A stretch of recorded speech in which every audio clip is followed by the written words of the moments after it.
Santragachi station আমাদের হাওড়া শহরের একটি জনপ্রিয় স্টেশন।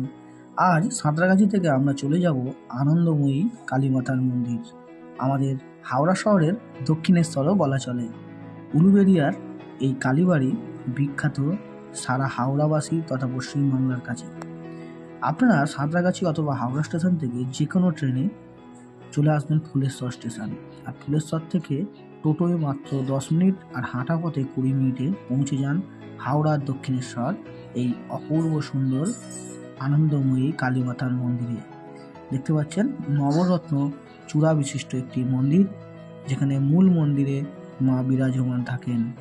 আর এই মূল মন্দিরের পাশে ভোলে মহেশ্বর এবং অন্যান্য দেবদেবীর মন্দিরও রয়েছে। সামনে একটি নাট মন্দির রয়েছে। এই দেখতে পাচ্ছেন মা আনন্দময়ী, আমাদের হাওড়া শহরের ঐতিহ্যবাহী মা। পাশে ভোলে মহেশ্বর দেখতে পাচ্ছেন পাশে মন্দিরে, আর তার পাশে রয়েছে আরও অনেক দেবদেবী। আপনারা যদি আসতে চান এই উলুবেড়িয়ার কালীবাড়িতে, তাহলে যে কোনো দিন সকালবেলা চলে আসতে পারেন। দুপুরবেলা 1টা থেকে বিকেল 4টে অবধি বন্ধ থাকে।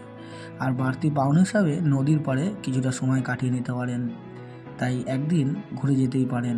যে কোনো দিন বিকেলবেলা বেশ সময়টা ভালোই কাটবে।